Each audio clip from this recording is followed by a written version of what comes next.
ethnicity, same race. Right.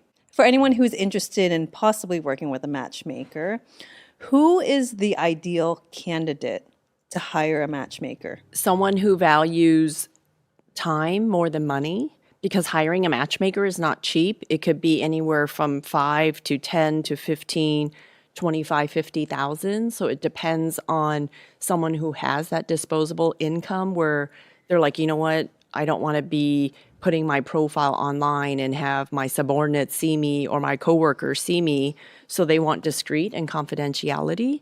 So that's when someone would hire a matchmaker. Someone would hire a matchmaker if they really want me to screen for the basic stuff.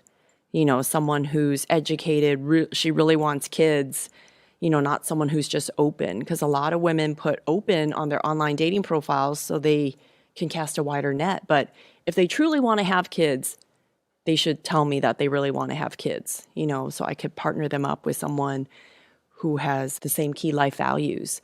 So someone who should hire a matchmaker would be A, has the disposable income, B, is accomplished in their field, and they want me to find someone who's kind of what they want, right? Just give me 3 criteria and I'll search for that. Are they all looking for someone to marry or a long-term relationship, or are some looking to date? Long-term relationship or to get married for sure. I mean, you're not going to fork over 5, 10, 15, 25,000 just to date around. If you just want to date around, then go online dating. You know, there's so many people on there. Do you ever meet people who hire you, but you can tell they're not emotionally ready to be in a Yes. long-term relationship? And what do you do in that scenario? Oh, I would date coach them and talk to them and ask them questions to kind of get the answers.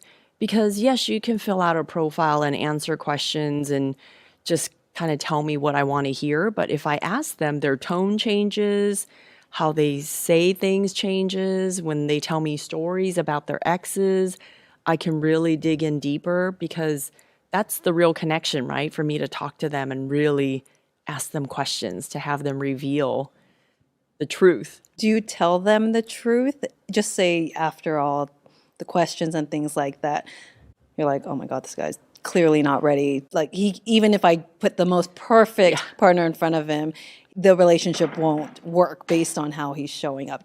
What do you say to them? Yes, I ask them questions, and the way they answer it, they'll know that I know they're not ready.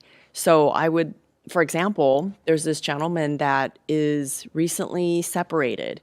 And I don't know why, but guys, when they're separated, they're like ready to sign up with another matchmaker. Like they're ready to move on. And I'm like, don't you need to like figure this out? Like why your marriage didn't work out, find out, are you ready for another relationship? But a lot of times they just want to jump in because they feel like that's the quickest way to solve their problem, right? So I ask them questions. I'm like, well, we can kind of hold off on this. We can kind of spread it out, the time, you know, like let's take photos, but, you know, take a month to get the photos taken instead of next week.